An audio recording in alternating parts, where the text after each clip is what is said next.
लाल लाल रंग रह जाए। नमस्कार।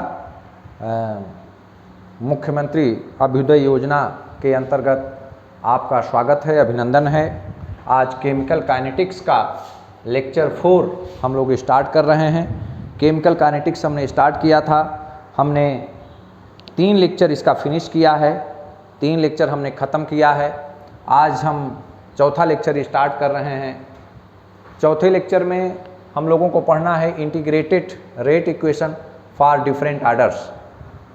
Zero order, first order, second order, third order, इन सब के लिए हम लोगों को बारी बारी से हम लोग पढ़ेंगे कि कैसे इनका रेट लिखा जाता है, इंटीग्रेटेड रेट कैसे लिखा जाता है, रेट कांस्टेंट कैसे लिखा जाता है, इन सारी चीज़ों को हम लोग डिस्कस करेंगे। तो इसको आप हेडिंग डाल दीजिए, integrated rate equation for different orders. Okay, तो देखिए भाई, सबसे पहले हमारे पास जो हमने स्टडी डिस्कस किया था, तो सबसे पहले नंबर पे zero order reaction, first zero order reaction, zero order reaction, heading डाल दीजिए zero order reaction, zero order reaction. तो जीरो ऑर्डर रिएक्शन क्या होती है? जीरो ऑर्डर रिएक्शन एक ऐसी रिएक्शन होती है जिसमें कोई भी रिएक्टेंट रेट को प्रभावित ना करे। No one of the reactant affects the rate of a chemical reaction.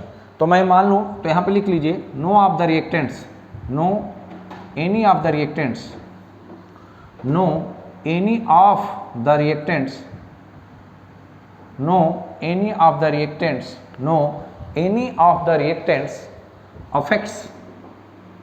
affects the rate of a chemical reaction, affects the rate of a chemical reaction, rate of a chemical reaction। किसी भी chemical reaction के rate को अगर कोई भी reactant प्रभावित ना करे तो उसको हम जीरो ऑर्डर कहते हैं, या रिएक्टेंट की संख्या जीरो हो जो रेट को प्रभावित करते हैं, मतलब उनकी कंसंट्रेशन को वेरी करने पर रेट ऑफ रिएक्शन वेरी करे, तो उसको हम कहते हैं कि जीरो ऑर्डर रिएक्शन है। अगर हम मान लें कि ए चेंज हो रहा है प्रोडक्ट में, लेट हम मान रहे हैं कि लेट ए चेंज हो रहा है प्रोडक्ट में, be a zero order reaction, be a zero order reaction, be a zero order reaction, zero order reaction. हमने मान लिया कि ए चेंज हो रहा है प्रोडक्ट में, एक जीरो ऑर्डर की रिएक्शन है, मतलब ए की कंसंट्रेशन रेट ऑफ रिएक्शन को बिल्कुल प्रभावित नहीं करती है। तो देखिए भाई, इसको पहले समझिए। हम लोग इंटरमीडिएट में पढ़ के आए हैं कि अगर इसकी initial concentration at t is equal to 0 पर हम माने कि इसकी कंसंट्रेशन ए है, जब रिएक्शन स्टार्ट नहीं हुई थी, इसका मतलब रिएक्टेंट के ए मोल लिए गए थे, तो पूरे के पूरे ए मोल हैं, रिएक्टेंट के पूरे ए मोल हैं।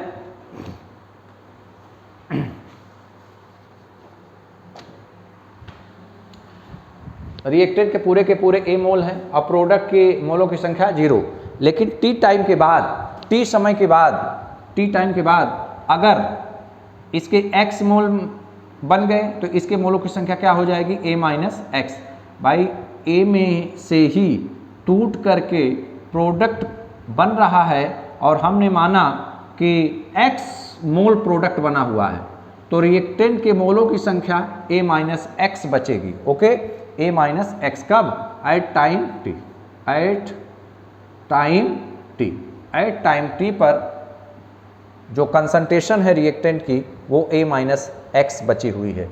तो अगर, तो देखिए अब फर्स्ट पॉइंट हम पॉइंट वाइज नोट करेंगे। Point number 1, point number 1 note करते चलिएगा आप लोग मेरे साथ। पॉइंट नंबर 1, इसका रेट ला लिखना है। तो बताइए भाई, इसका इंटीग्रेटेड रेट ला लिखना है तो कैसे लिखे हम? माइनस डी ए, ऐसे तो लिखते हैं ना, रिएक्टेंट का रेट लिखते समय हम माइनस साइन लगाते हैं। माइनस साइन यह दिखाता है कि टाइम के साथ में रिएक्टेंट की कंसंट्रेशन घटेगी या रेट ऑफ रिएक्शन घटेगा। Minus d A upon d T is equal to, यहाँ पर के नाट चूँकि जीरो ऑर्डर के लिए, या प्रोपोर्शनलिटी आप लगा सकते हैं। प्रोपोर्शनलिटी यहाँ पर क्या लगा सकते हैं? ए की पावर क्या लगा सकते हैं? 0। देखिए ए की पावर 0 क्यों लगाया? चूँकि ये जीरो ऑर्डर रिएक्शन है, तो जो रेट है वो रेट रिएक्टेंट की कंसंट्रेशन के 0 पावर के डायरेक्टली प्रोपोर्शनल होता है।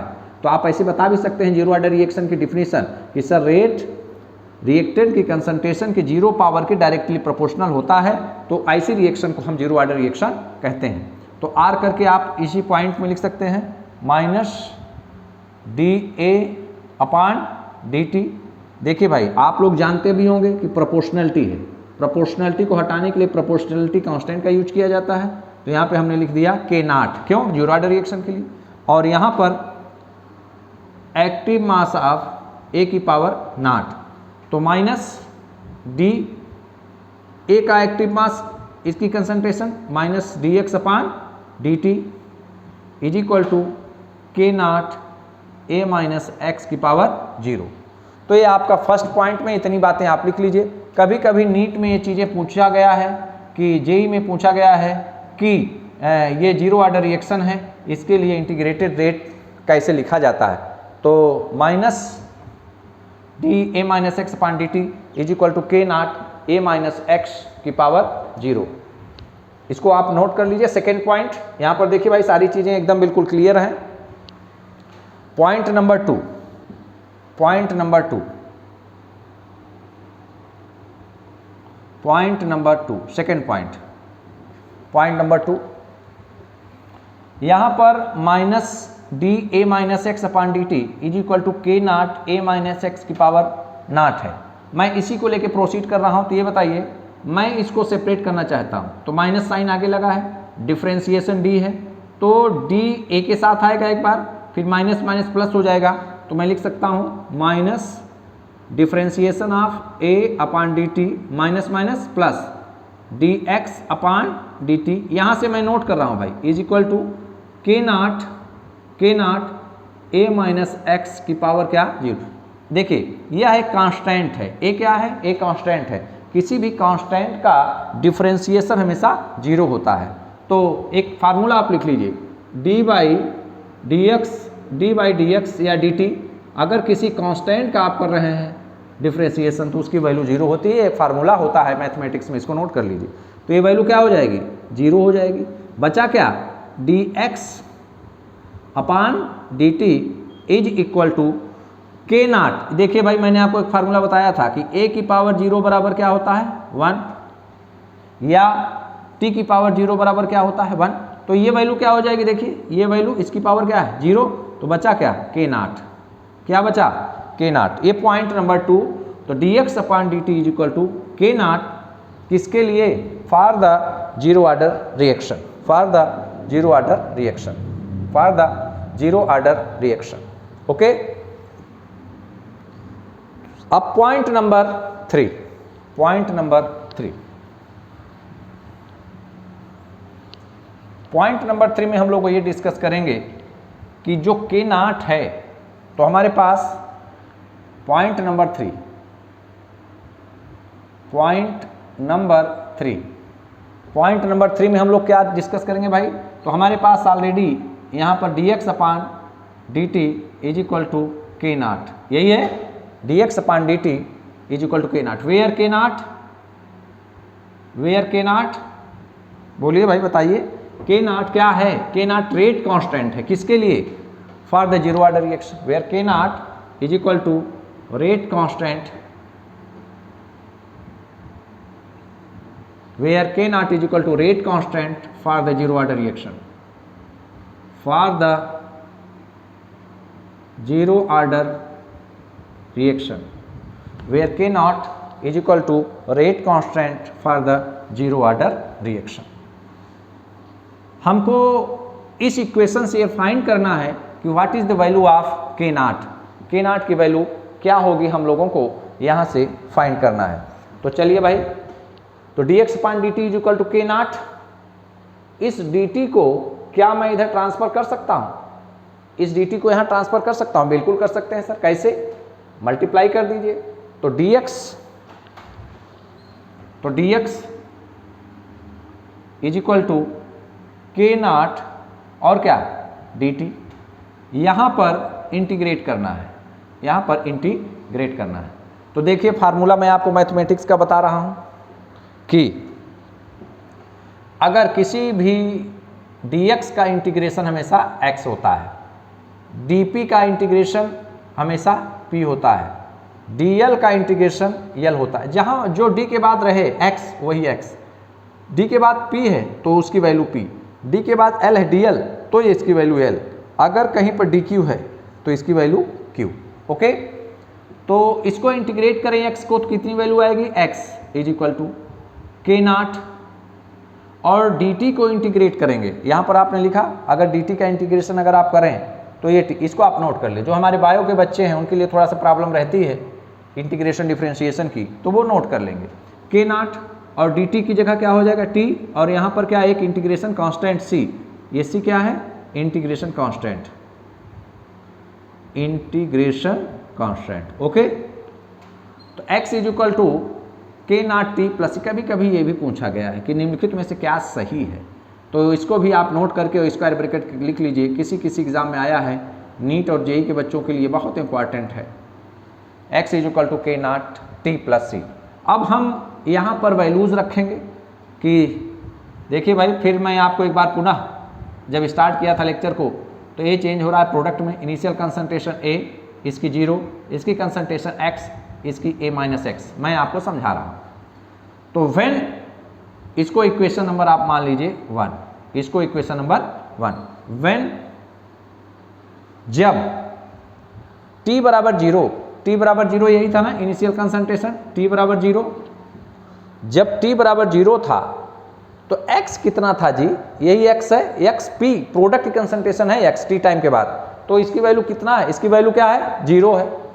तो जब t बराबर 0, जब t बराबर 0 तो x बराबर 0, जब t बराबर 0, ये देखिए जब टाइम की वैल्यू 0 तो x की वैल्यू कितनी है, जब t बराबर 0 तो x बराबर, जब समय 0 है तो x की वैल्यू कितना है, 0, 0 टाइम पर x की वैल्यू 0 है। तो वही मैंने लिखा कि जब t बराबर 0, जब t इनिशियल टाइम पर तो x की वैल्यू कितना, 0। तो ये दोनों वैल्यूज हम इस इक्वेशन में रखना चाहते हैं, तो इसको इक्वेशन नंबर आप 2 मान लीजिए। तो फ्रॉम 1 एंड 2, फ्रॉम, या नीचे लिख लीजिए, फ्रॉम 1 एंड 2, फ्रॉम 1 एंड 2, तो t की वैल्यू 0, x की वैल्यू 0 रखा जाए, तो x की वैल्यू 0 यहाँ पे रख दिया, k नॉट t की वैल्यू 0 प्लस क्या, c, 0 में k नॉट से मल्टीप्लाई करेंगे तो क्या हो जाएगा, 0, तो c बराबर क्या हुआ, 0, c बराबर, ओके, c बराबर 0। तो क्या इस c की वैल्यू हम यहाँ रख सकते हैं, putting the value of c in equation 1,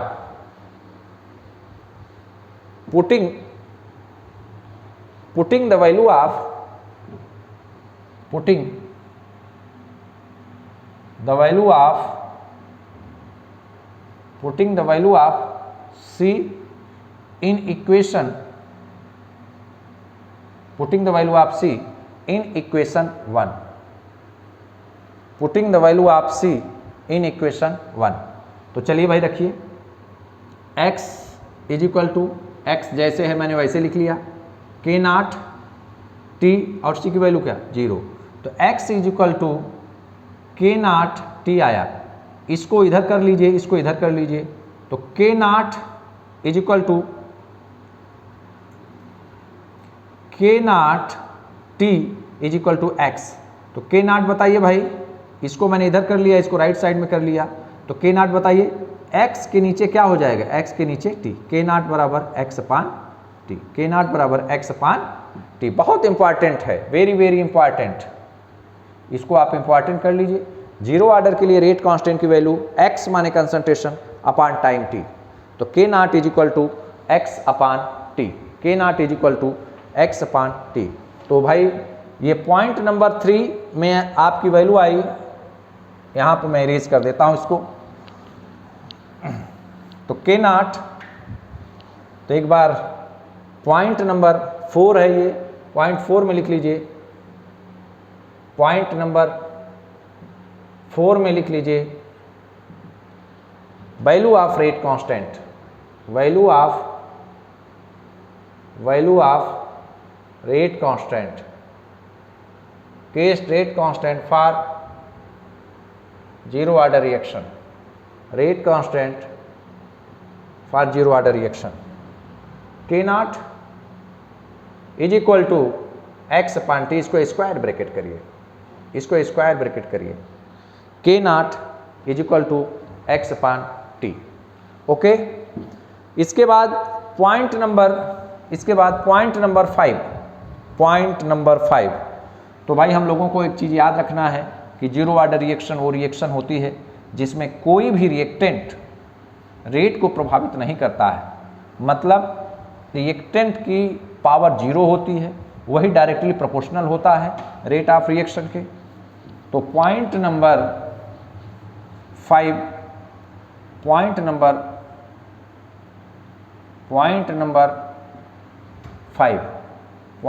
5 में ये बहुत जैसे रेट का equation K naught is equal to x upon T आया, rate constant is equal to X concentration upon T time, उसी तरीके से इसी एक्सप्रेशन को अगर इसी कंसंट्रेशन को हम ए नॉट और ए के टर्म में लिखें, टी को ऐसे ही रहने दें, तो एक फार्मूला आपको डेराइव करने की जरूरत नहीं है। K naught is equal to 1 upon T, K naught is equal to 1 upon T square bracket A naught minus A, K naught is equal to 1 upon T square bracket A naught minus A. यहाँ पर जैसे x था उसी x को भाई हमने ये माना था अभी आपके सामने मैंने लिखा था कि A चेंज हो रहा है प्रोडक्ट में, एक जीरो ऑर्डर रिएक्शन, इसके इनिशियल कंसंट्रेशन A, इसकी जीरो, इसकी x, इसकी A माइनस एक्स। तो K naught is equal to 1 upon T A naught minus A. यहाँ पर ए नॉट क्या है, वेयर ए नॉट, अरे ए नॉट कुछ है थोड़ी ना, ए नॉट का मतलब इनिशियल कंसंट्रेशन ऑफ है, इनिशियल कंसंट्रेशन क्या है, ए है, ए क्या है, कंसंट्रेशन आफ्टर टाइम टी, किसके बराबर है, ए माइनस एक्स के। बस कभी कभी यही एक्सप्रेशन कि विच ऑफ द फॉलोइंग, या इसी को थोड़ा सा ट्विस्ट कर लेता है, यहाँ पर ए की वैल्यू आपसे पूछ लेगा या पूछेगा कि निम्नलिखित में से कौन सा एक्सप्रेशन जीरो ऑर्डर रिएक्शन के लिए ट्रू है। तो वेयर हम लिख लें कि वेयर ए नॉट क्या है, तो ए नॉट क्या है, कंसंट्रेशन ऑफ ए या इनिशियल कंसंट्रेशन ऑफ ए, लिख सकते हैं INITIAL, initial concentration of A. चलिए भाई, और ए क्या है, active mass of A, active mass of A का मतलब concentration of A, concentration of A T time है। तो ये पॉइंट बहुत इंपॉर्टेंट है, हम लोगों ने भी जब कंपटीशन दिया था तो उस टाइम भी यह प्रश्न बहुत इंपॉर्टेंट हुआ करता था। आज भी K naught is equal to 1 upon T is equal to K naught is equal to 1 upon T A naught minus A. तो देखिए इसी को ट्विस्ट करना है हम लोगों को, ट्विस्ट करके ए की वैल्यू फाइंड करना है, किसके टर्म में, के नॉट टी और ए नॉट के। तो इसी इक्वेशन से देखिए कि के नॉट को अगर हम मल्टीप्लाई करें, तो क्या हो जाएगा, k naught t is equal to a naught square bracket कर लीजिए, square bracket minus A. Okay, इस ए को माइनस के साथ है, इसको लेफ्ट साइड में लाएं, यहाँ पर इक्वल है, तो जब हम लेफ्ट साइड में ले आएंगे तो ए प्लस हो जाएगा। तो ए स्क्वायर ब्रैकेट ए या active mass of A is equal to, ये यही रहेगा, active mass of A naught, और ये क्या है, माइनस के नॉट क्या है, t. A active mass of A is equal to, देखिए इसको मैं आगे लिखना चाहता हूँ और इसको बाद में लिखना चाहता हूँ, इसको पहले लिखना चाहता हूँ, इस क्वांटिटी को मैं पहले लिखना चाहता हूँ, इस क्वांटिटी को मैं बाद में लिखना चाहता हूँ। तो यहाँ पर क्या हुआ, माइनस के नॉट टी, और यहाँ पर भाई कुछ नहीं तो प्लस माना जाएगा, प्लस क्या, ए नॉट। ओके,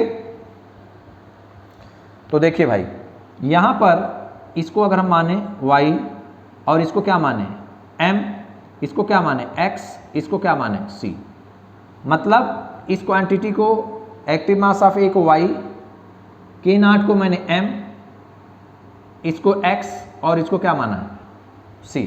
तो y is equal to mx plus c, इसको स्क्वायर ब्रैकेट कर लीजिए, ये इंपॉर्टेंट है।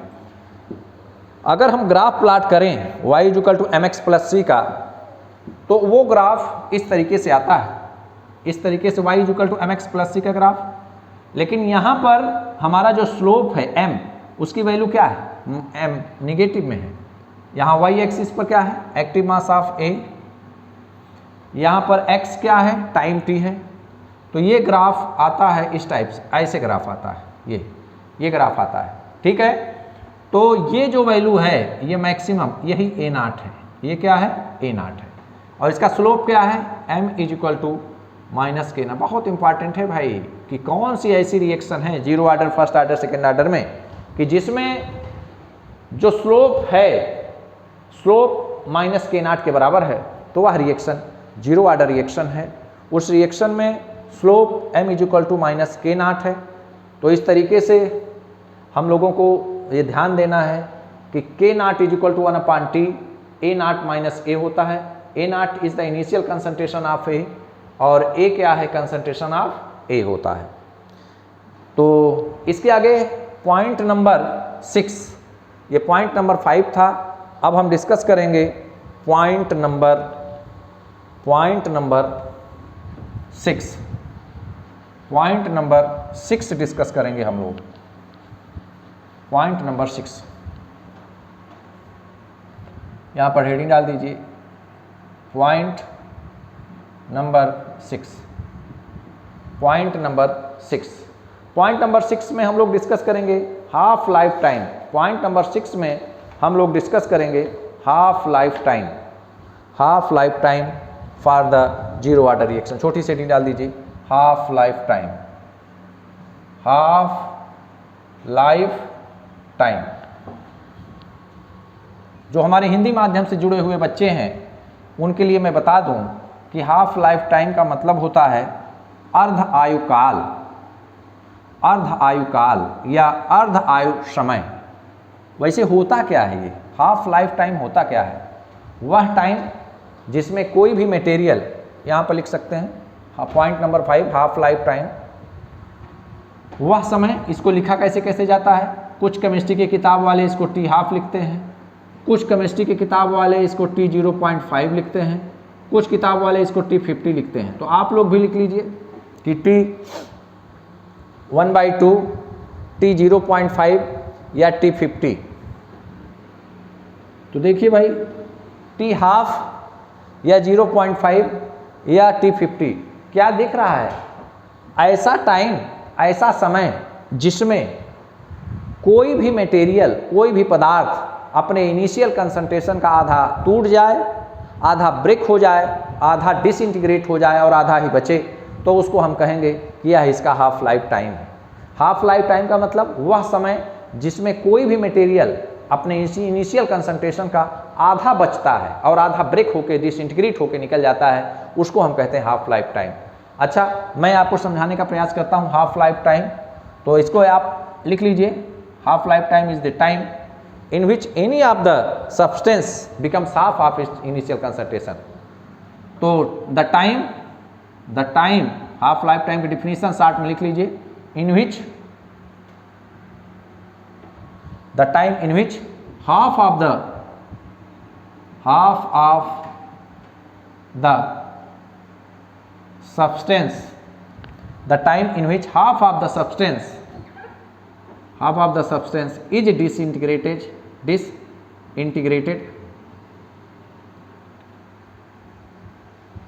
the time in which half of the substance is disintegrated या half of the substance is the time in which half of the substance is left। आधा ही बचता है और बाकी क्या होता है, टूट जाता है। तो for example the time in which half of the substance is left, जिसमें किसी भी पदार्थ का आधा मात्रा ही बचता है। Half life time is the time in which any of the substance becomes disintegrated, disproportionated half of its initial concentration। the time in which half of its initial substance is left, आधा बचता है and half क्या होता है, break हो जाता है। For example मैं समझाने का प्रयास करता हूँ, कि ए कोई एक सब्सटेंस है, इसका 20 ग्राम हमने लिया, इसका हाफ लाइफ टाइम, इसका अर्धायुकाल 10 वर्ष है। कितना वर्ष है? 10 वर्ष है, 10 ईयर्स है। तो ये बताइए 10 वर्ष बाद ये कितना बचेगा और कितना ब्रेक हो जाएगा? तो 10 वर्ष बाद, 10 ईयर्स बाद, 10 वर्ष के बाद 20 ग्राम है, तो इस 20 ग्राम का आधा ब्रेक हो जाएगा। तो कितना बचेगा? 10 ग्राम बचेगा। एक कितना बचेगा भाई? 10 ग्राम। लेकिन अगले 10 साल बाद, ये बताइए अगले 10 साल बाद, अगले 10 वर्ष बाद कितना बचेगा ए का मात्रा? इसका आधा। इसका आधा कितना? 5 ग्राम। फिर अगले 10 वर्ष बाद बताइए, अगले 10 वर्ष हाफ लाइफ भाई। अब ये इनिशियल, पहले यहाँ क्या था? इनिशियल कंसंट्रेशन 20 ग्राम था, इसका हाफ लाइफ टाइम 10 ईयर है, तो 10 ईयर के बाद यह 10 ग्राम बचा। अब ये इनिशियल कंसंट्रेशन एक ही हो गई। अब ये 10 वर्ष के बाद, 10 वर्ष के बाद हाफ लाइफ टाइम इसका 10 ईयर्स है, कितना बचेगा? 5 ग्राम बचेगा। अब फिर अगले 10 वर्ष बाद, अगले 10 ईयर्स बाद 5 ग्राम का आधा कितना बचेगा? 2.5 ग्राम बचेगा। फिर अगले 10 वर्ष बाद इसका आधा बचेगा। इसी तरीके से ये डिसइंटीग्रेट होता चला जाएगा। तो ध्यान रखिए भाई कि हाफ लाइफ टाइम वह टाइम है जिसमें कोई भी सब्सटेंस अपनी प्रारंभिक मात्रा का आधा टूट जाता है और आधा ही बचता है। Half life time is the time in which any of the substance become half of its initial concentration. तो इसके बाद अगर आप चाहें तो आर करके भी लिख सकते हैं, आपने उतना लिखा है। इसके अलावा आप लिख सकते हैं कि half life time is the time, यहां पे आर करके लिख सकते हैं half life time, half life time is the time, is the time in which any of the substance, any of half life time is the time in which any of the substance, in which any of the substance, half life time is the time in which any of the substance becomes half, आधा, becomes half of its initial concentration, of its initial concentration। ये है half life time की definition. दोनों definition सही है कि half life time is the time in which any of the substance becomes half of its initial concentration. जो अपनी initial concentration का आधा बचे उसको हम कहते हैं हाफ लाइफ टाइम। मैंने एग्जांपल देके आपको समझाया। तो हमको जीरो ऑर्डर रिएक्शन के लिए हाफ लाइफ टाइम को डिस्कस करना है, जीरो ऑर्डर रिएक्शन के लिए हमको हाफ लाइफ टाइम डिस्कस करना है। तो नेक्स्ट पॉइंट में था, पॉइंट नंबर 6 था। तो देखिए भाई पॉइंट नंबर 6 में हमको हाफ लाइफ टाइम कैलकुलेट करना है for the zero order reaction. We know that, हमारे पास है, हम ऑलरेडी जानते हैं, we know that K naught बराबर बताइए भाई, K naught is equal to X upon T, K naught is equal to X upon T. K naught क्या है? Rate constant for the zero order reaction. X क्या है? Concentration of the product है जो ए में से टूट करके बनता है। टी क्या है? टाइम जिसमें एक्स प्रोडक्ट बनता है। तो यहाँ पर देखिए भाई, यहाँ पर समझने का प्रयास करिए। मैंने आपके पास यही सिनेरियो बताया था। प्रोडक्ट में इसकी इनिशियल कंसंट्रेशन ए, इसकी 0, टी टाइम के बाद इसकी कंसंट्रेशन एक्स, तो इसकी बची हुई कंसंट्रेशन ए माइनस एक्स। तो अब मैं कह रहा हूँ कि ये जो टी है टाइम, वो ए का हाफ लाइफ टाइम है। हाफ लाइफ टाइम का मतलब इनिशियल कंसंट्रेशन का आधा उतने टाइम में, टी हाफ में वो टूट जाता है। तो इसका मतलब कि व्हेन, जब टी बराबर टी हाफ, जब टी हाफ के बराबर हो तो एक्स कितना, बोलिए भाई, जब टी के बराबर हो तो एक्स बराबर कितना होगा? a/2। क्यों? क्योंकि इसी ए के टूटने से ही पी बन रहा है, ए के ब्रेक होने से ही पी बन रहा है। तो हाफ लाइफ टाइम में इसका इनिशियल कंसंट्रेशन ए है, तो इसके half life time T half में कितना टूट जाएगा? a/2 टूट जाएगा। इसका मतलब a/2 पी बनेगा। जितना ये ब्रेक होगा, अगर ये A/4 ब्रेक होगा तो ये टूट के जाएगा कहाँ, बोलिए ये P के पास जाएगा तो A/4 बनेगा। अगर ये 5 यूनिट टूट रहा है तो 5 यूनिट ये बन जाएगा। अगर ये 7 यूनिट टूट रहा है तो ये 7 यूनिट बन जाएगा। अगर ये A/2 ब्रेक हो रहा है तो ये x A/2 बनेगा। तो जब t बराबर t हाफ तो x किसके बराबर, A/2। तो ये दोनों वैल्यूज हम इस इक्वेशन में रख सकते हैं, putting these values in above equation. तो therefore K0 is equal to, ये दोनों वैल्यूज हम रख सकते हैं इस इक्वेशन में। तो K0 x की जगह बोलिए भाई A/2 अपान नीचे क्या आया, t हाफ, यही आया ना, यही तो हम निकालना चाहते हैं t हाफ। हमने क्या हेडिंग डाला, हाफ लाइफ टाइम, तो यही t हाफ, देखिए मैंने रिप्रेजेंट किया है कि यही t हाफ है, यही t 0.5 है, या यही t50 लिखा जाता है। हमको यही चाहिए, तो हम इसको मल्टीप्लाई कर लें और इसको इसके नीचे कर दें। तो t हाफ बराबर A/2 ऊपर अपान क्या, K0 यहां मैं लिख देता हूं। तो t हाफ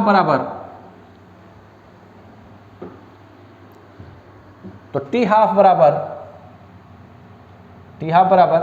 A अपान, ये 2 नीचे जाएगा k के साथ में, तो 2K0, A is equal to 2K0।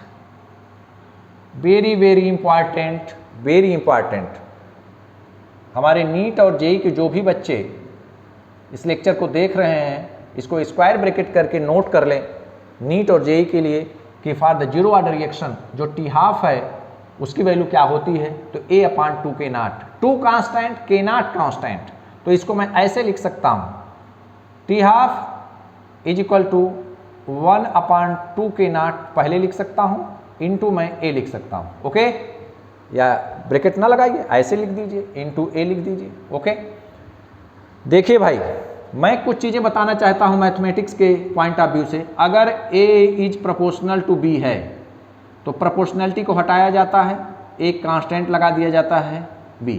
अगर C is directly proportional to D है तो C को हटा के एक कांस्टेंट, कोई भी कांस्टेंट D लगा दिया जाता है। लेकिन ये बताइए अगर ऐसा रहे A बराबर KB तो क्या मैं ऐसा नहीं लिख सकता हूँ? बिल्कुल लिख सकते हैं सर। अगर कहीं पर ऐसा है C बराबर KD तो क्या आप इसको ऐसा नहीं लिख सकते हैं? बिल्कुल लिख सकते हैं। ओके, तो ये बताइए यहाँ पे 1 कांस्टेंट, 2 कांस्टेंट, K0 कांस्टेंट, तो ये सारी वैल्यू कांस्टेंट हैं। तो क्या मैं t हाफ को A के प्रोपोर्शनलिटी में डायरेक्ट लिख सकता हूँ? बिल्कुल लिख सकते हैं, बिल्कुल लिख सकते हैं भाई। तो t half is directly proportional to A, किसके लिए पूछेगा? For the zero order reaction, for the zero order reaction. मतलब A की कंसंट्रेशन में इंक्रीमेंट होगा तो उसका हाफ लाइफ टाइम भी बढ़ेगा, A की कंसंट्रेशन घटेगी तो इसका हाफ लाइफ टाइम भी घटेगा। तो इस तरीके से अगर हम ग्राफ प्लॉट करना चाहें t हाफ और A में तो ग्राफ कैसे आएगा? ये ग्राफ ऐसे आता है, यहाँ पर t हाफ रखिए और यहाँ पर A रखिए। डायरेक्टली प्रोपोर्शनल है तो ओरिजिन से होके गुजरेगा, क्यों? क्योंकि देखिए A की कंसंट्रेशन 0, यहाँ पे 1, यहाँ पे 2, यहाँ पे 3, यहाँ पे 4, यहाँ पे 5, यहाँ पे 6, यहाँ पे 1, यहाँ पे 2, यहाँ 3, यहाँ 4, यहाँ 5, यहाँ 6। जब 1 यूनिट किए तो उस समय t हाफ 1 यूनिट। जब मैंने 2 यूनिट किया तो जिस रेशियो में A बढ़ रहा है उसी रेशियो में t हाफ बढ़ रहा है। ये देखिए डायरेक्टली प्रोपोर्शनल है, इसीलिए ये फिगर, ये ग्राफ ऐसे आता है, ये ग्राफ ऐसे आता है। तो आप इसको ऐसे बना लीजिए। ये तो मैं आपको समझाने के लिए बता रहा था कि जिस रेशियो में A बढ़ेगा उसी रेशियो में t हाफ बढ़ेगा। तो t half is directly proportional to A, t half is directly proportional to A।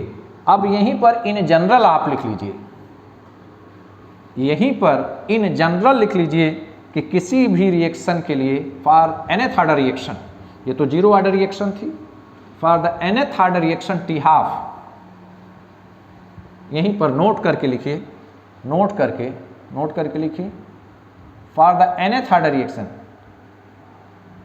For the nth order reaction, for the nth order reaction, nth order की जो reaction है उसके लिए t half T half is inverse A की power n-1, T half inversely proportional to A की power n-1, जहां पर n क्या है, n आर्डर है, n क्या है, आर्डर ऑफ रिएक्शन, किसी भी अपक्रिया की कोटि है। अब देखिए फॉर एग्जाम्पल अगर हम रखें, फॉर एग्जाम्पल इसको स्क्वायर ब्रैकेट करिए भाई, बहुत बार ये पूछा गया है, बहुत very important, very important, NEET और जेई के लिए बहुत इंपॉर्टेंट है।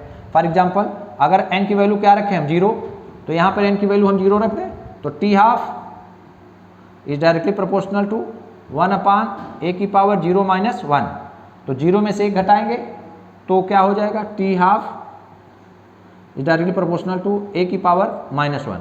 भाई ये नीचे था ना a की पावर -1, इसको ऊपर ले जाएंगे तो डायरेक्टली प्रोपोर्शनल हो जाएगा, तो t half is directly proportional to a, t half is directly proportional to a, यही हम लोगों ने नोट किया था, लिखा था। तो for the nth order reaction याद रखना है, for nth order reaction very important, t half is directly proportional to 1/a की पावर n-1। नोट कर लीजिए इसको, बहुत इंपॉर्टेंट है कि for the nth order reaction t half is directly proportional to this. Next point number 7, graph between, छोटी सी heading है पॉइंट नंबर 7 में, point number 7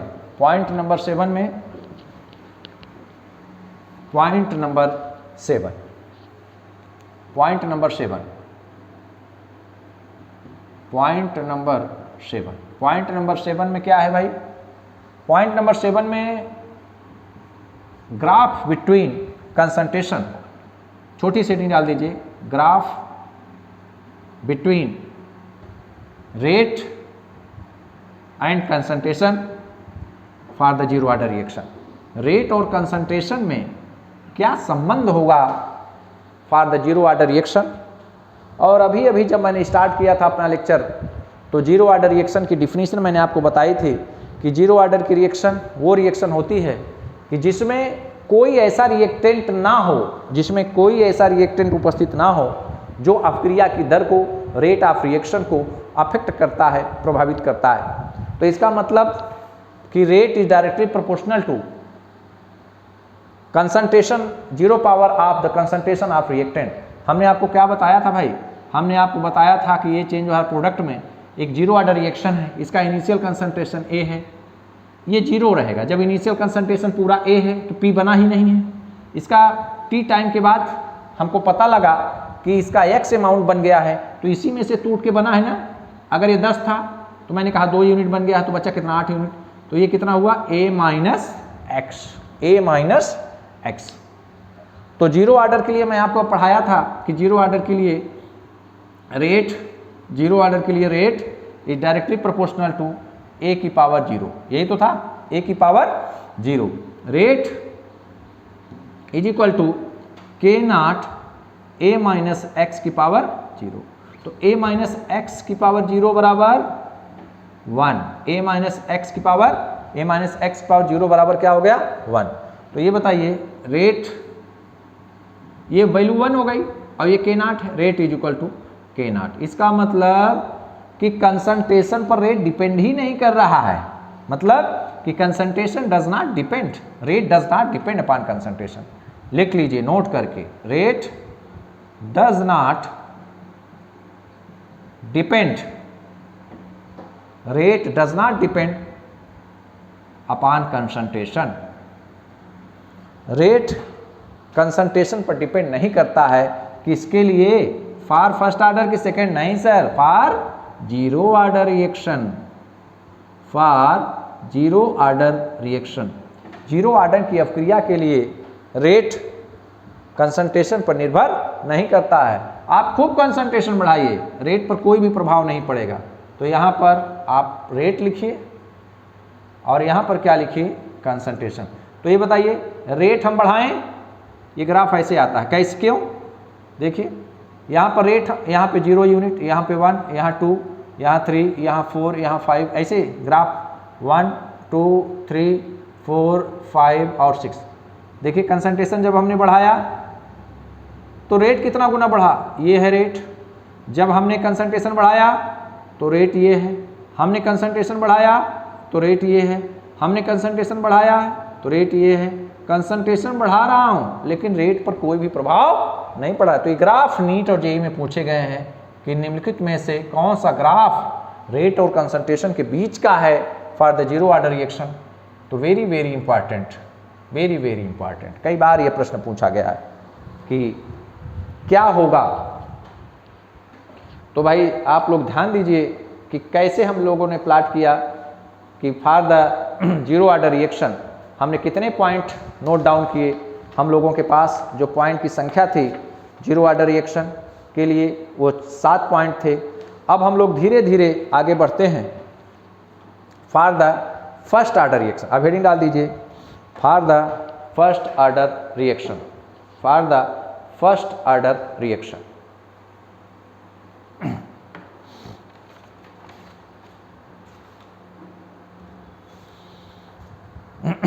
first order reaction,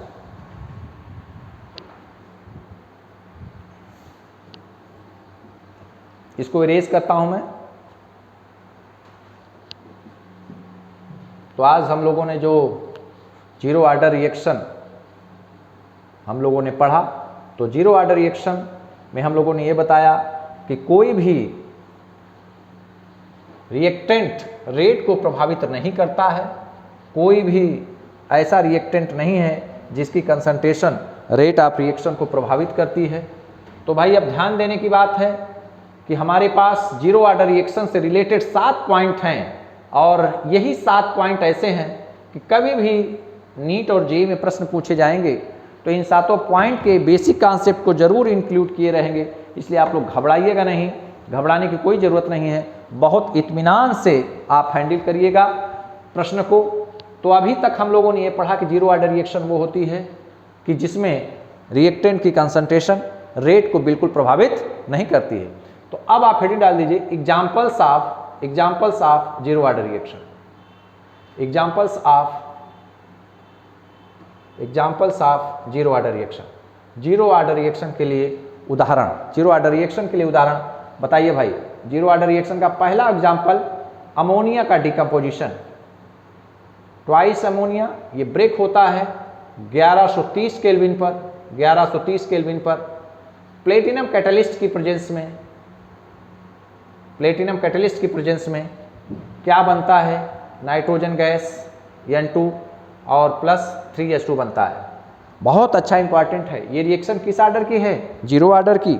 इसका मतलब अमोनिया की कंसंट्रेशन रेट को प्रभावित नहीं करेगी। इसकी कंसंट्रेशन को 2 गुना करें, रेट में कोई परिवर्तन नहीं। इसकी कंसंट्रेशन को 4 गुना करें, रेट में कोई परिवर्तन नहीं। तो ऐसी रिएक्शन क्या कहलाएंगी, जीरो ऑर्डर रिएक्शन कहलाएंगी। दूसरा बहुत इंपॉर्टेंट रिएक्शन है हाइड्रोजन और क्लोरीन का संयोग, combination of hydrogen and chlorine. Hydrogen और क्लोरीन का combination in presence of sunlight. सूर्य की किरण में जब हाइड्रोजन और क्लोरीन आपस में रिएक्शन करते हैं तो ट्वाइस HCl बनाते हैं।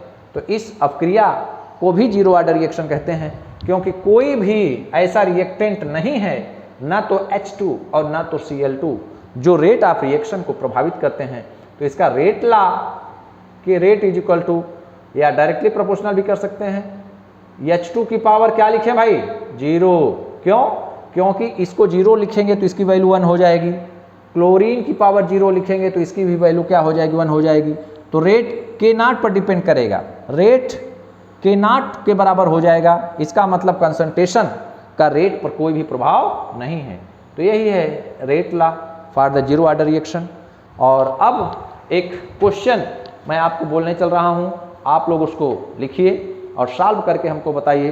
द एक्सप्रेशन टू कैलकुलेट, इसको मैं इरेज कर देता हूं। The expression to calculate, note करिए। The expression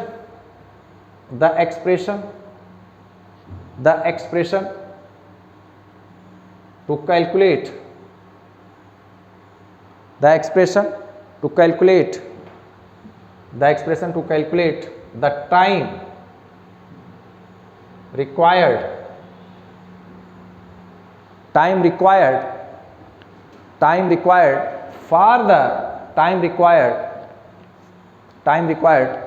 the expression to calculate the time required for the completion of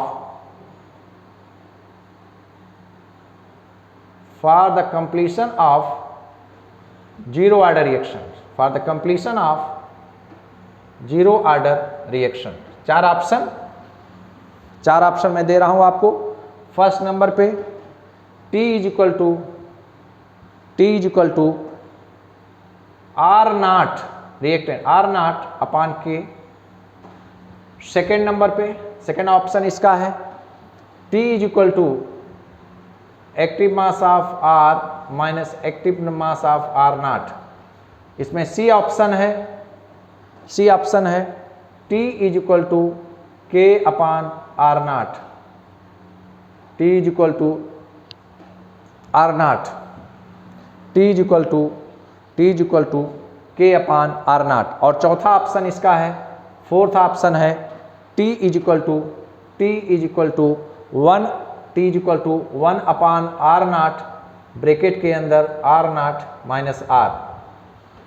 for the expression to calculate the time required for the completion of zero order reaction. Zero कोड की जो अभिक्रिया है, zero order की जो reaction है, उसके लिए निम्नलिखित में से क्या सही है? Which of the following is true? क्या सत्य है बताइए भाई। जीरो ऑर्डर की रिएक्शन है, अरे कुछ नहीं भाई, जीरो ऑर्डर रिएक्शन के लिए K0 x और t में संबंध पूछ रहे हैं, तो K0 is equal to x upon t, यही फार्मूला होता है। K0 is equal to x upon t. X क्या है? कंसंट्रेशन है प्रोडक्ट का। तो कौन सा ये इसमें से देखिए, यहाँ पहला ये ऑप्शन मिला, ये तो बिल्कुल नहीं है, ये तो बिल्कुल नहीं है, क्योंकि K0 बराबर अभी मैंने लिखवाया था आपको, K0 is equal to 1 upon t, यहाँ पे A0 माइनस ए, ये सही था। तो ये इससे मैच कर नहीं रहा है, ना इससे मैच कर रहा है, इन्हीं दोनों में बात है। यहाँ पे K को ऊपर किया, R0 को नीचे किया, यहाँ R0 को ऊपर किया, K को नीचे किया। तो K0 is equal to x upon t, तो T बराबर बताएं, इस T को इधर कर लें और K0 को नीचे कर लें, तो एक्स अपान K0। तो देखिए K0 नीचे जाएगा या K नीचे जाएगा, तो K नीचे हो गया, और X कंसंट्रेशन है, तो ये square bracket active mass of R reactant. तो इसका मतलब इसमें यही सही है, option number A is correct, option number A is correct. तो देखिए भाई, यह जीरो ऑर्डर रिएक्शन थी। जीरो ऑर्डर रिएक्शन में हम लोगों ने कितने पॉइंट डिस्कस किया? जीरो ऑर्डर रिएक्शन में हम लोगों ने 7 पॉइंट डिस्कस किया, और सारे पॉइंट इंपॉर्टेंट हैं आपके एग्ज़ाम के पॉइंट ऑफ व्यू से, आपके कंपटीशन के पॉइंट ऑफ व्यू से। और अब इसके बाद जो बचता है वो है फर्स्ट ऑर्डर रिएक्शन, वो है फर्स्ट ऑर्डर रिएक्शन। तो इसका मतलब हम लोगों ने बारी बारी से जीरो ऑर्डर रिएक्शन को डिस्कस किया, और अब हम डिस्कस करेंगे फर्स्ट ऑर्डर रिएक्शन, जो कि आपके सिलेबस में है। फर्स्ट ऑर्डर रिएक्शन देखिए, फर्स्ट ऑर्डर रिएक्शन को अगर आप डिफाइन करना चाहें तो कैसे करेंगे? फर्स्ट ऑर्डर रिएक्शन एक ऐसी रिएक्शन होती है जिसमें केवल एक रिएक्टेंट रेट ऑफ रिएक्शन को प्रभावित करता है। तो आप हेडिंग डाल दीजिए first order reaction, first order reaction, first order reaction.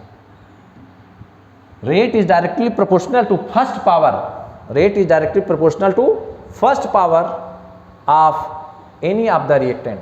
मतलब केवल एक ऐसा रिएक्टेंट होता है, जितने भी रिएक्टेंट हैं जिसकी कंसंट्रेशन रेट को प्रभावित करती है। Only one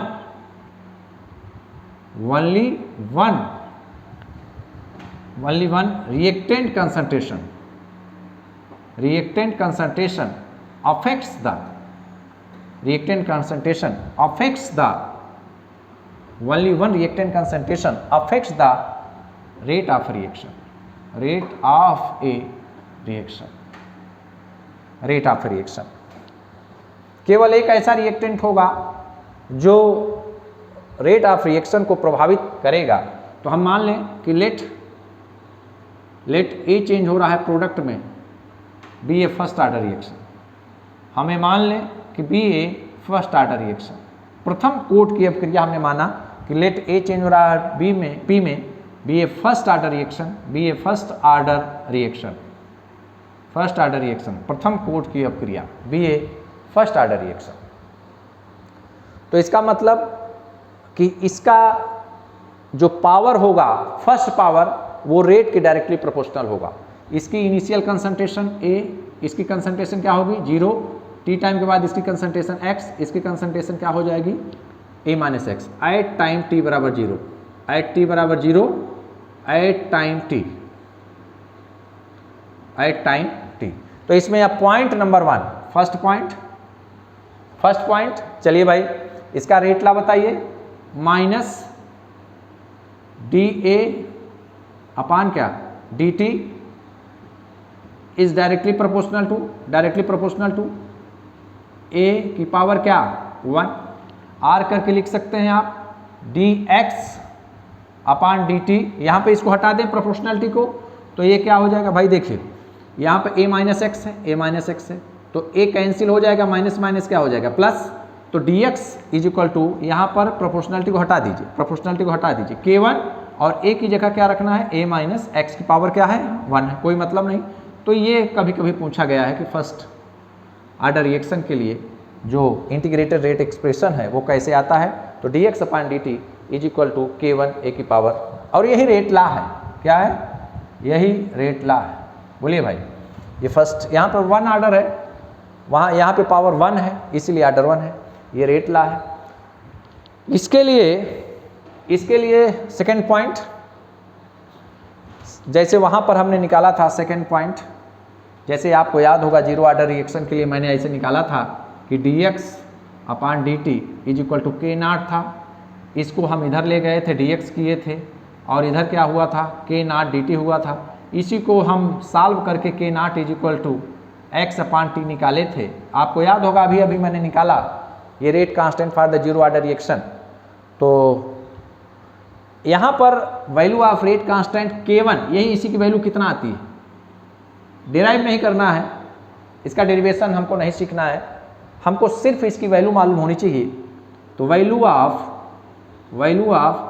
rate constant, value of rate constant k1, value of rate constant k1 is equal to 2.303 upon T log a upon a minus x, log a upon a minus x. Value of rate constant k1 is equal to 2.303 upon T log a upon a minus x, log a upon a minus x. Okay, next point इसी में देखिए भाई, ये क्या है, ए initial concentration है किसकी, ए की। यहाँ पर a माइनस एक्स क्या है, कंसंट्रेशन ए की है लेकिन टी टाइम पर है, तो ये ध्यान रखिएगा, इनिशियल कंसंट्रेशन को हम नॉट से लिखते हैं, इसको मैं ए नॉट लिख सकता हूँ, एक ही कंसंट्रेशन है ना, ए की कंसंट्रेशन टी बराबर 0 टाइम पर, तो मैंने ए नॉट लिख दिया, इसकी कंसंट्रेशन टी टाइम पर, तो मैंने क्या लिख दिया, ए टी लिख दिया, क्या लिख दिया, ए टी लिख दिया। तो भाई ध्यान दीजिए कि यहाँ पर इसको ए नॉट भी लिखा जा सकता है, इसको ए टी लिखा जा सकता है। तो अगर मैं इसी इक्वेशन में थोड़ा मॉडिफिकेशन करना चाहूँ तो कर सकता हूँ, तो आप इसी को पॉइंट नंबर आर करके लिख सकते हैं, आर करके, इसको मैं इरेज करूँगा।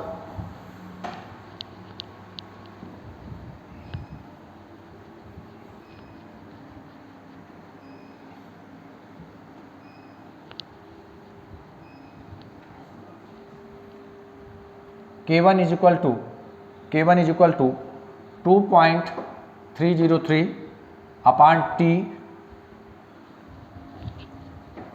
K1 is equal to 2.303 upon T log a upon a minus x. तो देखिए भाई, एक रिलेशन होता है ln और LOG में, एक रिलेशन होता है, यहाँ पे मैं लिख दे रहा हूँ ln इज इक्वल टू होता है 2.303 LOG, ये बेस ई माना जाता है और ये बेस 10 माना जाता है। तो अगर मैं इस 2.303 LOG को अगर ln लिख दूं तो किसी बच्चे को कोई दिक्कत नहीं? सर कोई दिक्कत नहीं। k1 बराबर ये क्या हो जाएगा ln ना, तो 1/t ऐसे रहेगा ln a/a माइनस एक्स। और यहाँ पर जो a है इसी a को a0 और a माइनस एक्स को a लिख सकता हूँ। तो k1 बराबर 1/t ln यहाँ पर a0 यहाँ पर a t। ओके, तो k1 को t से मल्टीप्लाई कर लें तो क्या आएगा k1 into t is equal to ln a0 upon क्या at, a0 अपान at। अगर हम इसको लिखें k1 t भाई मल्टीप्लाई कर देंगे is equal to ln a0 upon at। Minus से मल्टीप्लाई कर दीजिए, यहाँ भी माइनस से मल्टीप्लाई कर दिए। इसको हम ऊपर ले आएंगे, इसको ऊपर ले माइनस k1t ऐसे रहने दीजिए। तो जब हम इसको ऊपर ले आएंगे, इसको नीचे ले आएंगे तो ये माइनस क्या हो जाएगा प्लस। तो यहाँ पर हो जाएगा ln at अपान a0। इसको इस साइड लिख लें, इसको इस साइड लिख लें, तो ln at upon a0 is equal to minus k1t। यहाँ पर एक फार्मूला मैं फिर आपको बताना चाहूँगा, यहाँ पर एक फार्मूला मैं बताना चाहूँगा। अगर कहीं ऐसे लिखा रहे ln x is equal to p, ln x is equal to p, तो x यहाँ पर e ऑलरेडी माना जाता है, ln है नेचुरल लॉग है, तो x बराबर e की पावर p। अगर कहीं पर ln t यहाँ base e is equal to q, तो t की वैल्यू अगर हम करें तो e की power q। ln x base e is equal to p, अगर x की वैल्यू कोई पूछे आपसे तो e की पावर p, x बराबर e की पावर p। यहाँ पर अगर आपसे t पूछे तो इसी e की पावर q, तो इसी लिखी कर दिया। तो यहाँ पर अगर हमसे कोई पूछे इसकी वैल्यू पूछे कोई, तब अगर हमसे इसकी वैल्यू अगर कोई पूछे कि इसकी वैल्यू आप बताइए, अगर कोई हमसे पूछे कि आप इसकी वैल्यू बताइए, तो देखिए भाई यही फार्मूले का यूज़ करेंगे हम लोग। तो हमारे पास है ln at upon a0 is equal to minus k1t, at upon a0 is equal to minus k1t। इसकी वैल्यू निकालना है, यहाँ फार्मूला देखिए ln x base e is equal to p, तो x is equal to e की power p, ln t base e is equal to q, t बराबर e की power q। तो ये बताइए यहाँ पर बेस e है ना, तो at upon a0 is equal to e की पावर माइनस k1t। तो at बराबर बताइए at बराबर बताइए भाई, ये वैल्यू हमको निकालनी थी, तो इस वैल्यू के बराबर होगी e की पावर दिस, तो e की पावर माइनस kt। तो at इसको इधर मल्टीप्लाई कर दें, तो इधर मल्टीप्लाई कर दिया, तो a0 e की पावर माइनस k1t। ये है एक बहुत बेसिक इक्वेशन और बहुत इंपॉर्टेंट इक्वेशन है। ये फर्स्ट ऑर्डर को रिप्रेजेंट करता है। कहीं कहीं इसको केमिस्ट्री वाले ऐसे लिखते हैं c is equal to C0 minus k1t। k1c क्या है, कंसंट्रेशन आफ्टर टाइम t है, उसी को मैंने at लिखा है। C0 क्या है, कंसंट्रेशन जीरो टाइम पर, और यहाँ पर उसी को मैंने a0 लिखा है। k1 is the rate constant for first order reaction, t is the time in which it decomposes into product. तो इस इक्वेशन को कहा जाता है विलहेल्मीज इक्वेशन। एक बार पूछा गया विलहेल्मीज equation.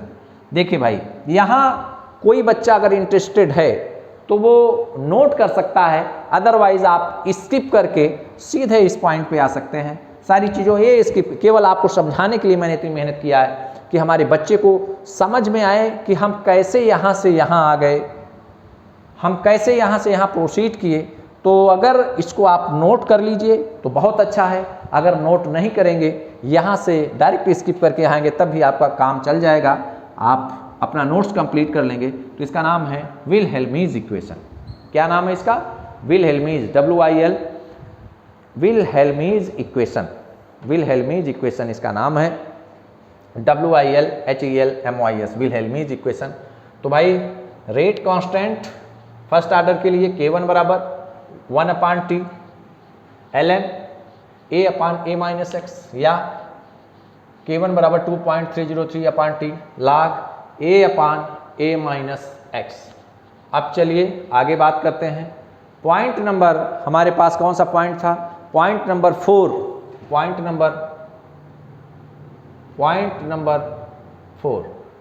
Number 4 half life time for the first order reaction. Half life time, heading छोटी सी, हाफ लाइफ टाइम HLT।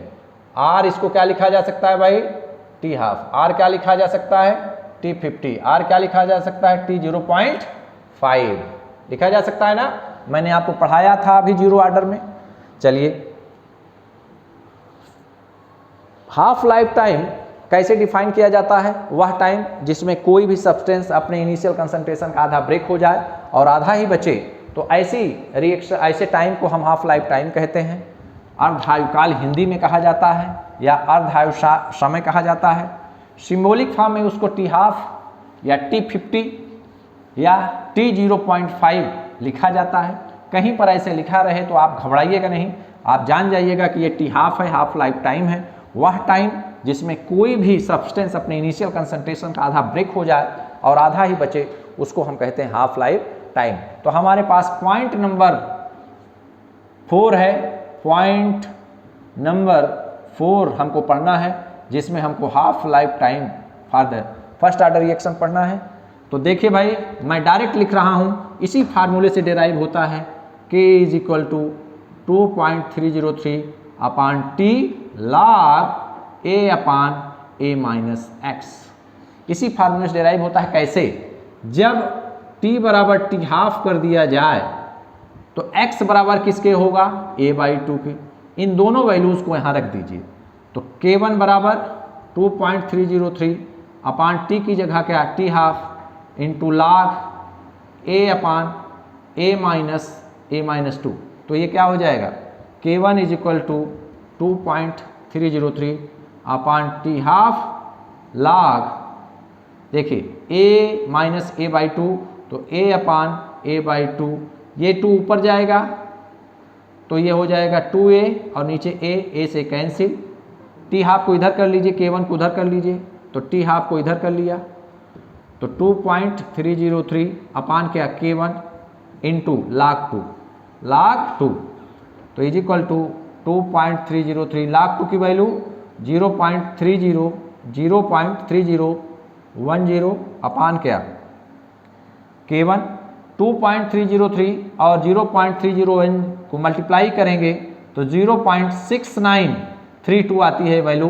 तो आपको पॉइंट नंबर 4 में अगर कोई बच्चा डेरिवेशन करना चाहे इसको ऐसा कर सकता है, अदरवाइज आप डायरेक्ट लिख सकते हैं कि T half life time, T half for the first order reaction is equal to 0.6932 upon K1।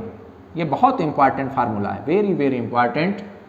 0.6932 upon K1 important, बहुत इंपॉर्टेंट फार्मूला है 0.6932 अपान K1। तो ये बताइए कि क्या T हाफ डिपेंड कर रहा है? ये बताइए, यहाँ पर क्या T हाफ कंसंट्रेशन है कहीं? यहाँ कंसंट्रेशन दिख रही नहीं, यहाँ K1 तो कांस्टेंट है। तो इसका मतलब कि T half is independent of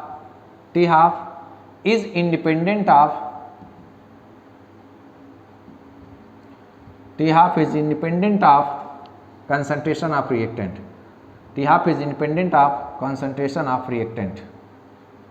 T half is independent of concentration of reactant। और अगर हम ग्राफ खींचना चाहें, पॉइंट नंबर 5 यहाँ ग्राफ खींच दीजिए। पॉइंट नंबर 5 में graph between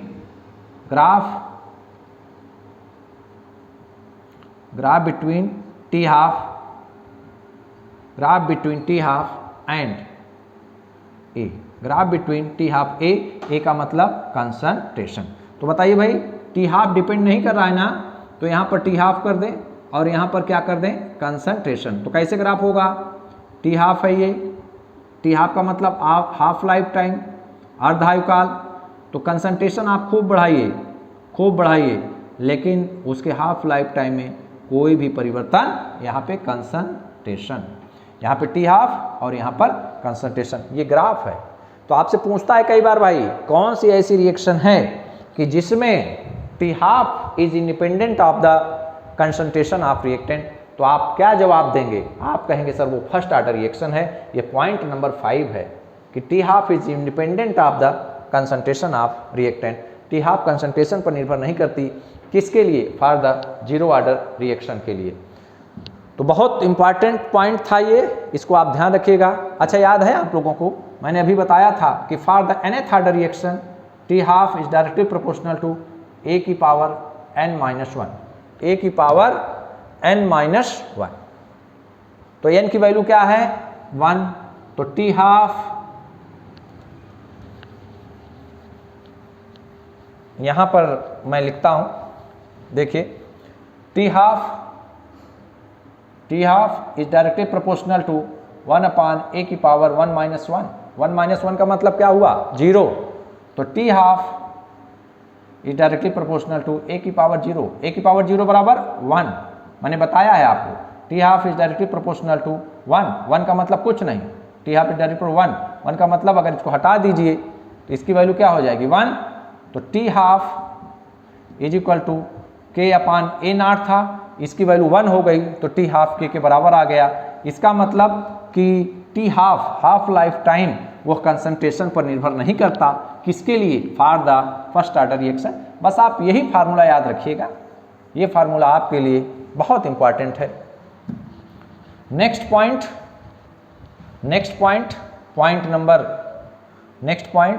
number 5 for the first order reaction के लिए। पॉइंट नंबर 6, पॉइंट नंबर 4 हो चुका था, पॉइंट नंबर 5 भी हो चुका था। अब पॉइंट नंबर 6 नोट करिए, एक फार्मूला ये भी बहुत इंपॉर्टेंट है।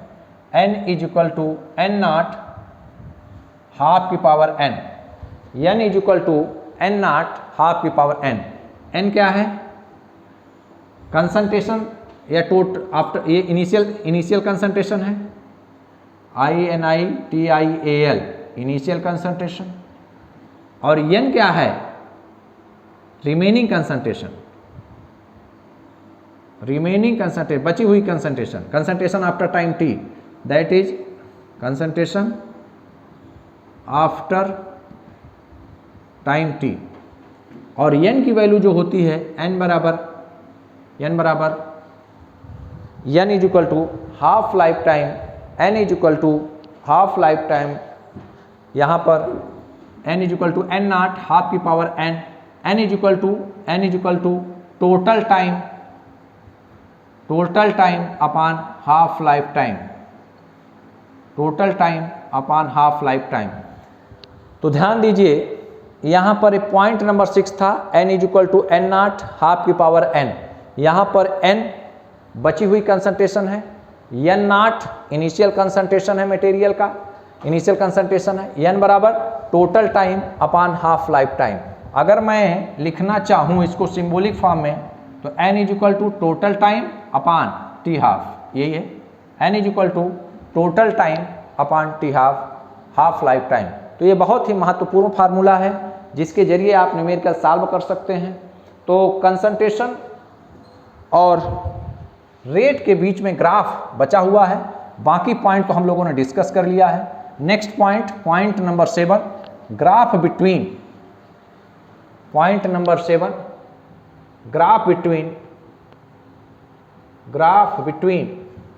Rate and concentration, graph between rate and concentration.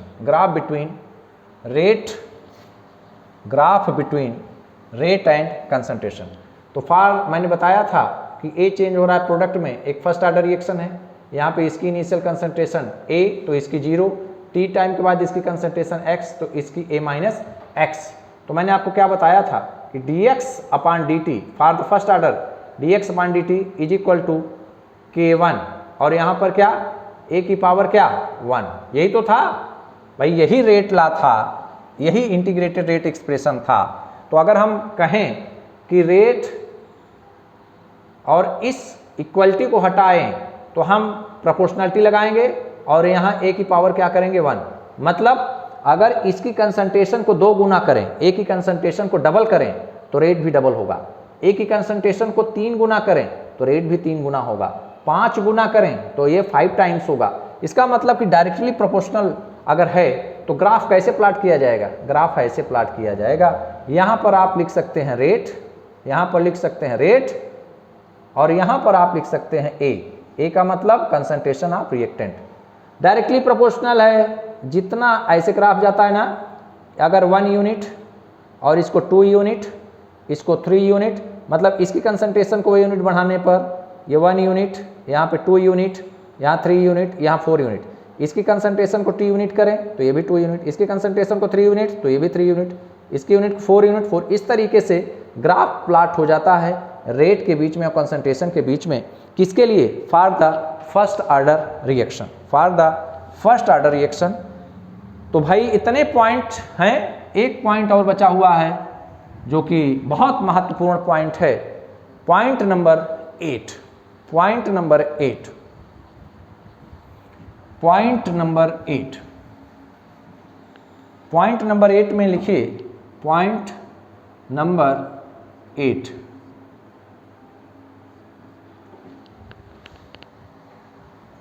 Since we know that, चूंकि हम लोग जानते हैं, since we know that, since we know that K1 rate constant for the first order reaction. बोलिए भाई, सब बच्चे बताएं। K1 is equal to 2.303 upon t log a upon a minus x.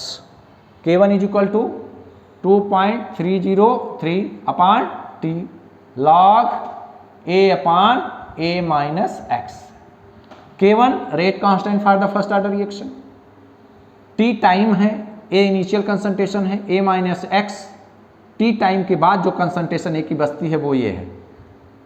K1 क्या तिर्यक गुणा हो सकता है, डायगोनल मल्टीप्लिकेशन हो सकता है? K1 को टी से मल्टीप्लाई कर सकते हैं, बिल्कुल कर सकते हैं।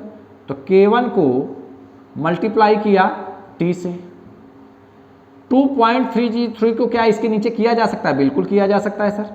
2.303 को नीचे कर लीजिए, बचा क्या राइट साइड में? Log a upon a minus x बचा। अच्छा, एक फार्मूला होता है मैथमेटिक्स में, एक गणित में फार्मूला होता है क्या? log m upon n is equal to log m minus log n। मतलब कि अगर log है m अपान n है तो पहले हम log m लिख लेंगे, फिर ये नीचे वाली क्वांटिटी log के साथ। अगर इसी तरीके से बताइएगा आप लोग, log t अपान q लिखें तो log के साथ t पहले आएगा, log ये t, फिर माइनस लगाएंगे, log, फिर यहाँ क्या q। अगर कहीं पर है log p अपान s तो बताइए, फार्मूला नोट कर लीजिएगा, log p minus log s। तो ये बताइए, क्या ये फार्मूला यहाँ इंप्लीमेंट कर सकते हैं? बिल्कुल कर सकते हैं। इसको क्या मान लें? m, इसको क्या मान लें? n। तो हमारे पास क्या आया? हमारे पास क्या आया? हमारे पास वैल्यू आई, या तो एक काम करिए कि पहले इसको इस साइड ट्रांसफर कर लीजिए, इसको इधर ट्रांसफर कर लीजिए, तब फार्मूला अप्लाई करिए, तब आसान रहेगा। log a upon a minus x is equal to, इसको राइट साइड तो K1 into T upon 2.303। Okay, अब देखिए यही फार्मूला अप्लाई कर दीजिए, ये जो फार्मूले 3 हमने, इसको नोट कर लीजिएगा आप लोग। तो इसको m मान लीजिए, इसको क्या मान लीजिए? n। तो log a, m ना, तो m की जगह a माइनस log a माइनस x is equal to K1 upon 2.303 into क्या t। ओके भाई, समझ में आ रही बात? यही फार्मूला log m अपान n, तो log m minus log n। अब देखिए, इस log a को मैं ट्रांसफर करना चाहता हूं इस साइड में, तो कर दूं? इसको ट्रांसफर करना चाहता हूं, यहां पर मैं नोट करके लिख रहा हूं।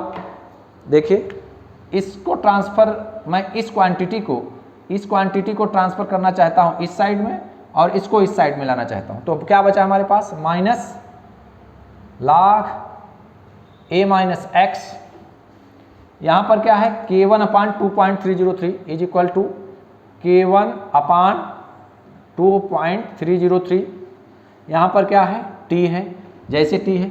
अब देखिए ये यहाँ पर पॉजिटिव साइन के साथ में था, उधर जाएगा तो किस नेगेटिव साइन के साथ हो जाएगा, तो यहाँ पर क्या हो गया log a। ओके ठीक, माइनस साइन से दोनों तरफ मल्टीप्लाई कर दीजिए, multiplying by minus sign, multiplying by minus sign negative sign के साथ। तो जब माइनस से मल्टीप्लाई करेंगे तो ये क्या हो जाएगा माइनस माइनस प्लस, तो क्या बचेगा log a माइनस एक्स। यहाँ पर माइनस आएगा भाई, माइनस से आप मल्टीप्लाई कर रहे हो, यहाँ माइनस से मल्टीप्लाई कर रहे हो यहाँ पे, तो माइनस माइनस प्लस, और यही माइनस यहाँ आएगा तो is equal to minus k1 upon 2.303t, और माइनस माइनस क्या हो गया प्लस, log क्या हुआ a। ओके चलो भाई, log a minus x is equal to minus k1 upon 2.303 t plus log a, और इसको स्क्वायर ब्रैकेट कर लीजिएगा। Very important, most important formula है ये, फर्स्ट लॉ का मोस्ट इंपॉर्टेंट, ये फर्स्ट ऑर्डर रिएक्शन का मोस्ट इंपॉर्टेंट फार्मूला है। तो देखिए भाई, इसको अगर हम कहें y, इसको क्या कहें m, इस पूरे को m, और इसको क्या कहें x, और इसको क्या कहें log को y is equal to M X plus C. तो c की वैल्यू log a, x की वैल्यू t, y की value log a minus x, log a minus X. एक ग्राफ प्लॉट करना है, यहां ध्यान दीजिए, यहां ध्यान दीजिए भाई, y is equal to M X plus C. यहां पर जो स्लोप है, m की वैल्यू बोलिए सब लोग, कई बार ये पूछा गया है जेई में, इसका स्लोप माइनस k1 अपान 2.303। तो हियर यहाँ पर अगर हम ग्राफ प्लॉट करना चाहें तो कैसे ग्राफ प्लॉट कर सकते हैं, हम ग्राफ अगर प्लॉट करना चाहें तो कैसे कर सकते हैं। देखिए भाई, यहाँ पर हम ऐसे ग्राफ प्लॉट करें, y एक्सिस पर log a minus x, x axis पर हम t लेंगे टाइम, लेकिन मेरा स्लोप ये देखिए m की वैल्यू क्या है नेगेटिव है, तो m की वैल्यू नेगेटिव है तो ग्राफ ऐसे खींचा जाता है, m इज इक्वल टू बोलिए माइनस k1 अपान 2.303। कई बार पूछा गया भाई, कई बार आपसे कंपटीशन में पूछा गया है कि graph between log a minus x और t के बीच में क्या ग्राफ होगा, तो आपको बताना पड़ेगा कि ये ग्राफ है। कभी कभी a माइनस एक्स को log कंसंट्रेशन a भी कर देते हैं वो, तो ये सारे ग्राफ आपको याद होना चाहिए। तो log वेरी इंपॉर्टेंट, यहाँ पर ये स्लोप है, ध्यान रखिएगा स्लोप निगेटिव है, स्लोप है। तो this is the first order reaction. First order reaction में हम लोगों ने क्या क्या सीखा, फर्स्ट ऑर्डर रिएक्शन में हम लोगों ने ये सीखा कि कोई ऐसी रिएक्शन जिसमें केवल एक ऐसा रिएक्टेंट हो जो अपक्रिया के रेट को प्रभावित कर रहा हो। तो कुछ पॉइंट और कुछ फार्मूले ऐसे हैं कि जिसको कई बार कंपटीशन में पूछा गया है, कई न्यूमेरिकल ऐसे हैं, कई प्रश्न ऐसे हैं कि जो डायरेक्ट फार्मूला बेस्ड हैं और उसको हमको लिखना पड़ेगा। उसको हम सोच रहे हैं नोट 1 नोट 2 करके लिख लें, या एक इसमें लिख लीजिए नोट करके लिखिए कि फॉर द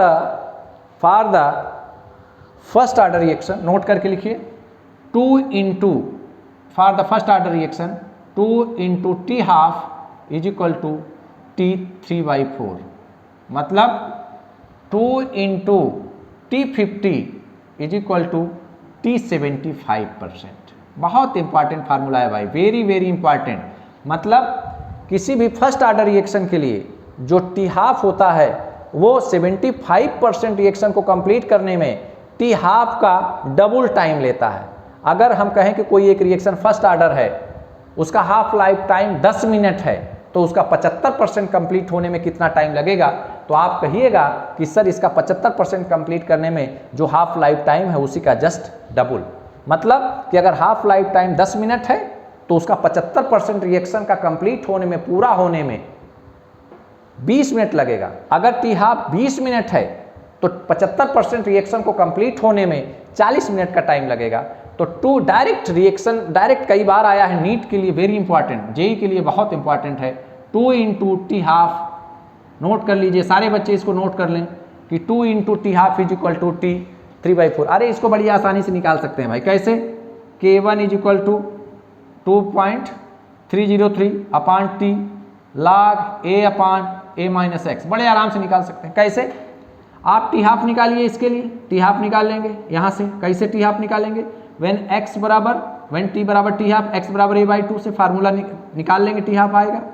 फिर आप T3/4 निकालेंगे, 75% कंप्लीट होने में कितना, दोनों को बराबर कर देंगे तो आप ये रिलेशन पा जाएंगे कि 2 × T50 is equal to T75। बहुत इंपॉर्टेंट है। और नेक्स्ट नोट इसी में लिखिए, नोट करके लिखिए, for first order reaction, for the first order reaction, प्रथम कोट की अपक्रिया के लिए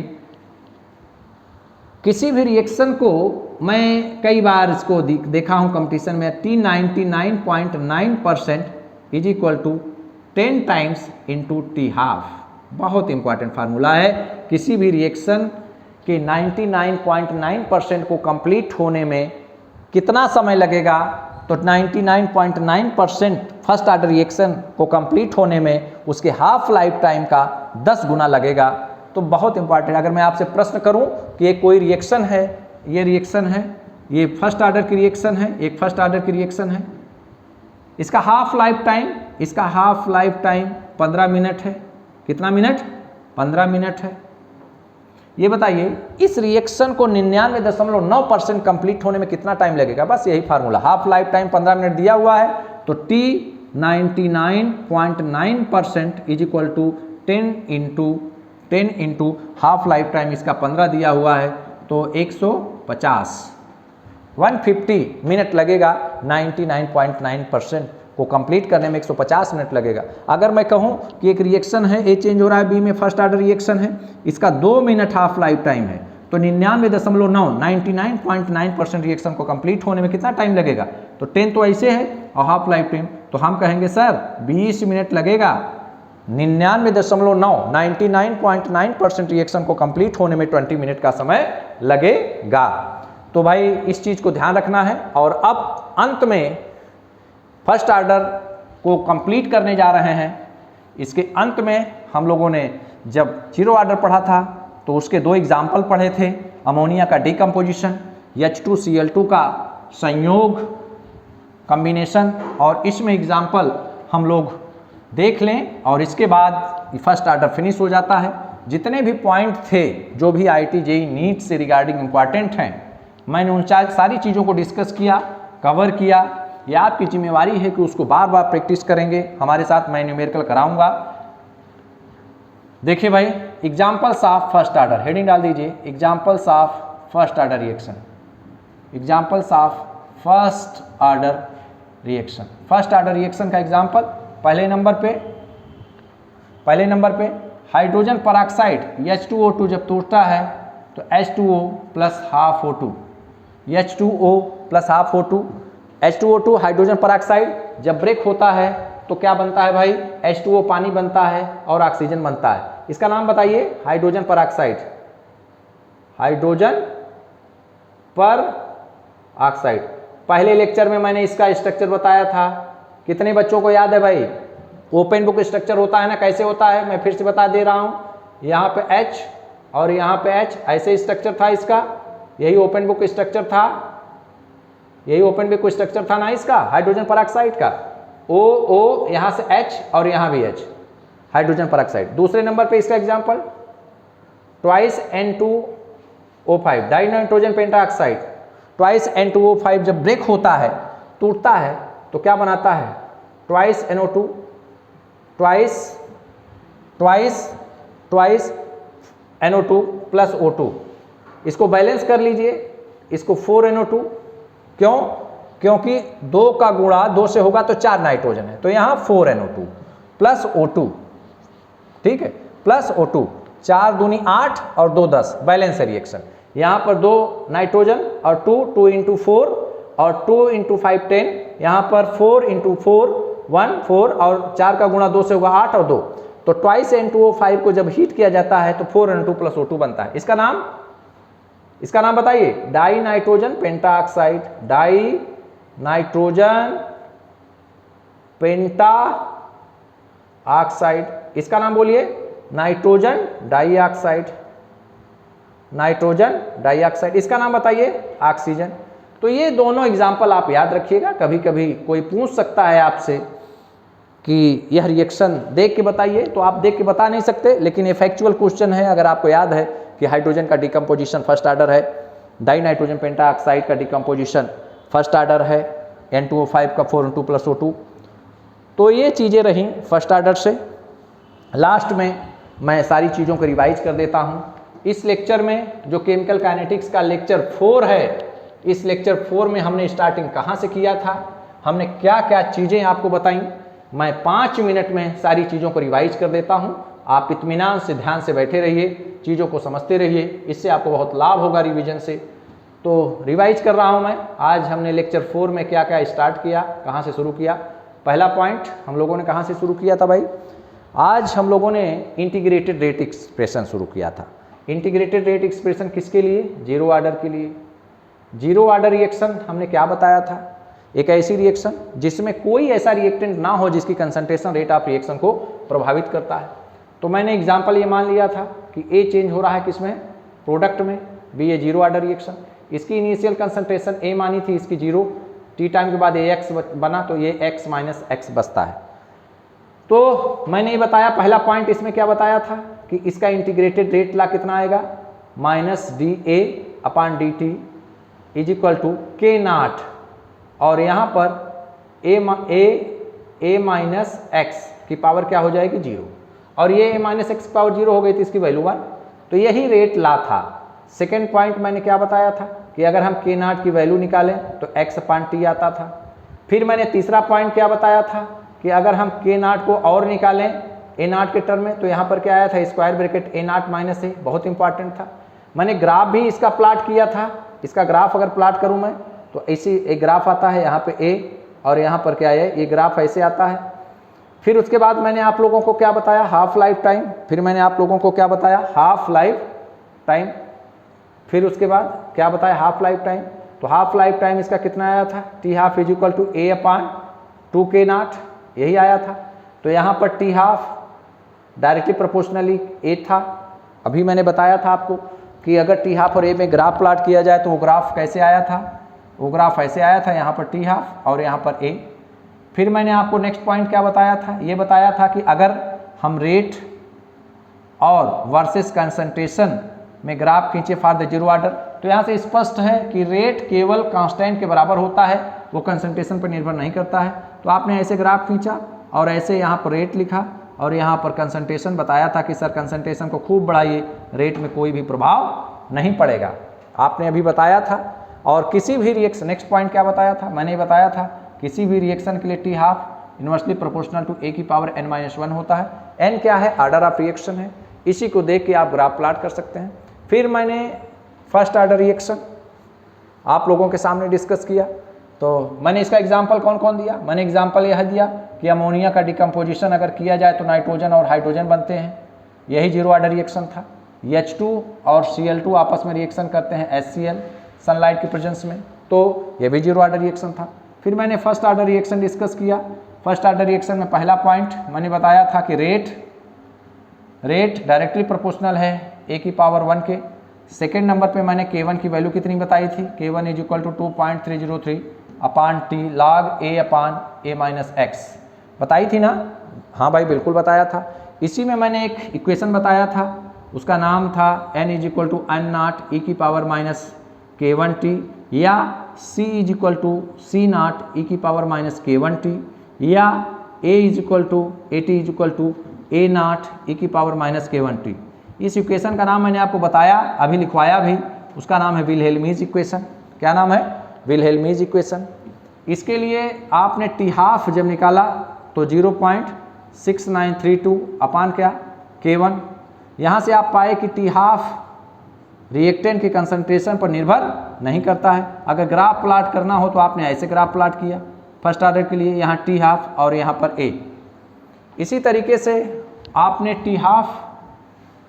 टी हाफ निकाला और फिर उसके बाद आप लोगों ने ग्राफ प्लाट किया हमारे साथ में किसके, log a minus x is equal to minus k1 upon 2.303 into T plus log a, y is equal to M X plus C form में आया था, y is equal to M X plus C form में आया था।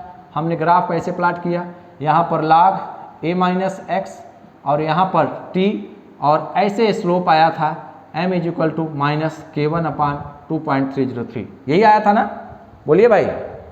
तो इसको हमको याद रखना है। फिर इसके बाद मैंने इसके एग्जाम्पल फर्स्ट ऑर्डर को बताया कि इसके एग्जाम्पल कौन से हैं। पहले एग्जाम्पल ट्वाइस N2O5 को हीट किया जाता है तो 4NO2 plus O2।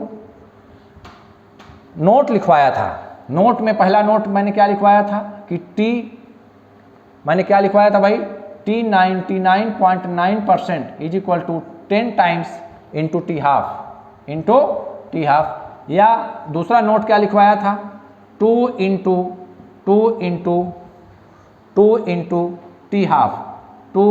T half, मतलब पहले वाले नोट्स में क्या लिखवाया, T 99.9% किसी रिएक्शन को कंप्लीट होने में 10 टाइम्स इंटू टी हाफ, मतलब किसी भी रिएक्शन के 99% को कंप्लीट होने में उसके हाफ लाइफ टाइम का 10 गुना समय लगेगा। दूसरे नोट में ये था कि 2 इंटू टी हाफ, किसी भी रिएक्शन का जो हाफ लाइफ टाइम है वो 2 गुना होगा, कब, किसी भी रिएक्शन के 75% को कंप्लीट होने में, मतलब 2 इंटू टी हाफ या T50 is equal to T3/4। किसी भी रिएक्शन जो कि फर्स्ट ऑर्डर की है उसका 75% कंप्लीट होने में उसके हाफ लाइफ टाइम का डबल होता है। ये चीज़ें हमको याद रखनी है। देखिए भाई, धीरे धीरे हम लोग केमिकल काइनेटिक्स को फिनिश कर दिए और कुछ चीज़ें बची हुई हैं वो फिनिश हो जाएंगी नेक्स्ट लेक्चर में। तो आज लेक्चर 4 हम लोगों ने बहुत मन से पढ़ा, बहुत ढंग से पढ़ा। ये आपका दायित्व है, आपकी जिम्मेवारी है कि आप इस लेक्चर को बार बार लिख के पढ़ें। आज हम अपने लेक्चर को यहीं फिनिश करते हैं, यहीं समाप्त करते हैं। तब तक के लिए अलविदा, नमस्कार।